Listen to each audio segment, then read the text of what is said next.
Hey everybody, it's Coach Lainey here with Steel Strength Training. I'm the nutrition specialist here at Steel, and today we are going to talk about the 5 nutrition principles that Steel abides by, okay?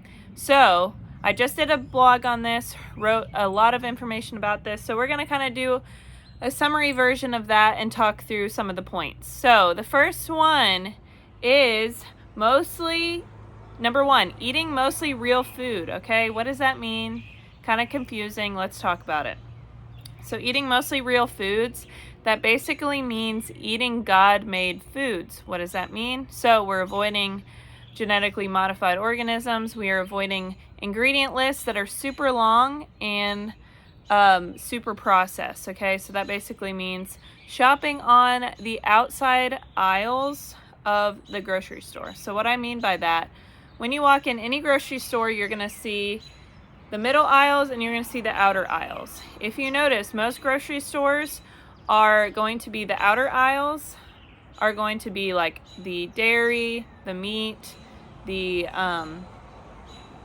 fruit, the produce, things like that are going to be on the outside aisles.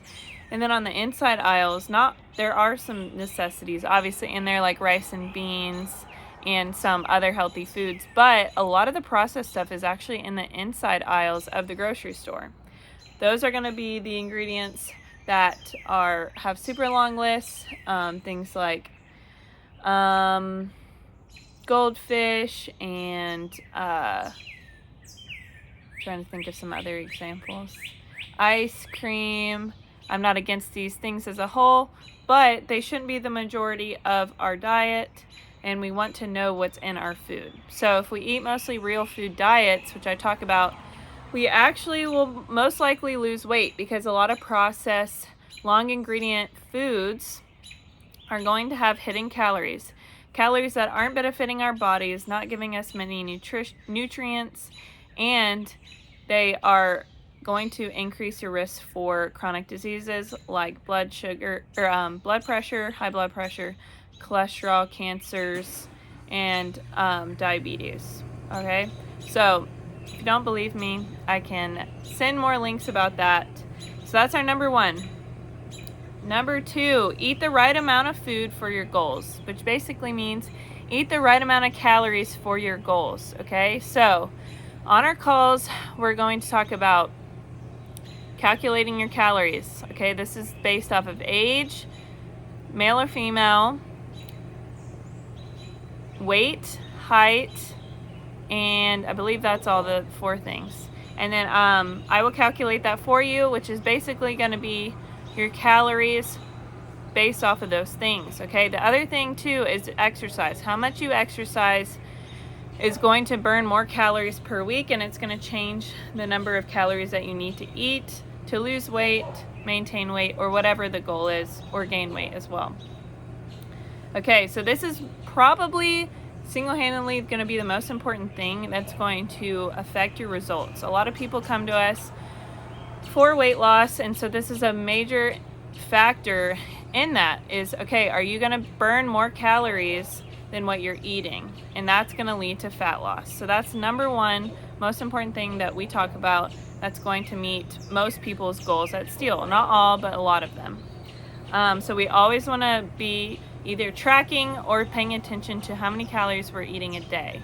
So a super helpful tip is looking at nutrition facts of different foods, because if you don't, you might not realize, hey, this is a super high calorie food, and maybe I shouldn't be eating it. So that's why it's important to check that. Even healthy foods like nuts, those are healthy, good foods that can be eaten in moderation.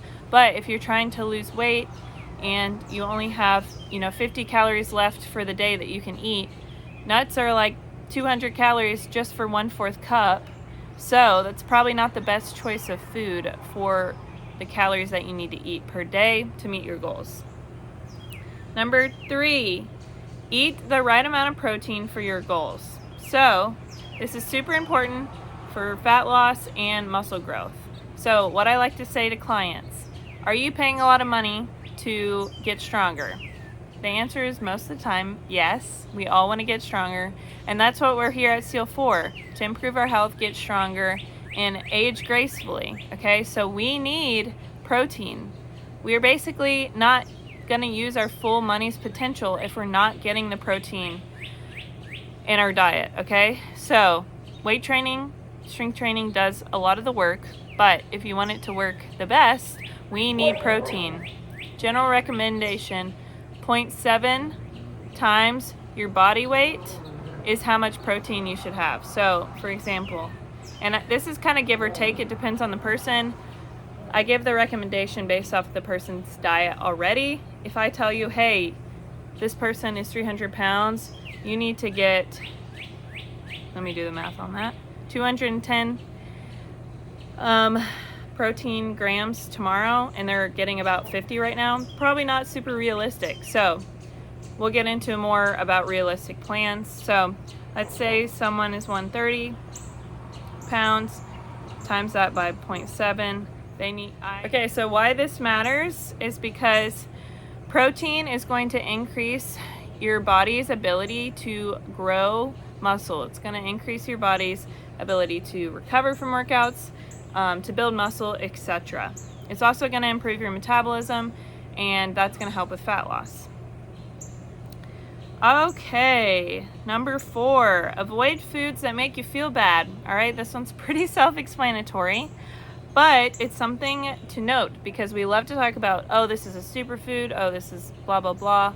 And a lot of times they're not wrong, but superfood or whatever, let's say someone has, let's say whole wheat bread. That's a great food packed with nutrients and fiber, okay? But if someone has celiac disease, probably not the best choice for them. And so something to look for, if you eat a food and the following symptoms come after this: stomach, intestinal pain, discomfort, digestion issues, gas, achy joints, fatigue, things like that can be kind of a indicator of, hey, this food makes me feel bad. Make sure you know what food it is and you're not just saying some random food you think it is. All right, you got to test it out before you say, hey, I can't eat this food. All right, and that's why I always emphasize nutrition is not always black and white. Not every person has the same food prescription or recommendations based off of how their body feels and their goals. Okay, number 5, last one.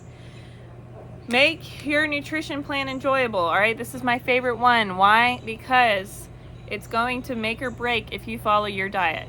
If I say, hey, Susie, yesterday you ate all fast food and tomorrow I need you to make 3 meals a day, I need you to meal prep, and I need you to consume 150 grams of protein tomorrow. Susie's probably not going to do that, okay? So progressive change is going to be sustainable. If today I'm walking 4,000 steps and tomorrow I need to walk 10,000 steps, probably not the most realistic change. We gotta slowly increase and change our habits, because if we go from not doing it to completely changing the next day, it's not gonna stick. All right, so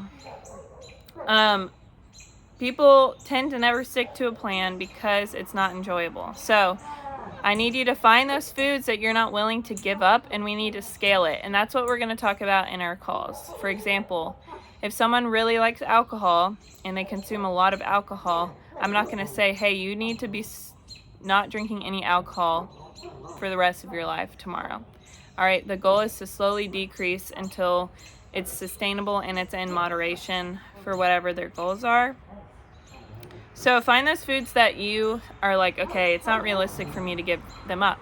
For me, that's going to be some sort of dessert. I really want some sort of dessert, and that's okay. I can still meet my goals with having pretty much one dessert every day. However, for example, I have fudge bars in my freezer right now, and for one serving of that, it's about 90 calories, and it's satisfying, it's delicious, and I like it. And it gives me joy to my day, and I'm not going to break my goals just by having dessert every day.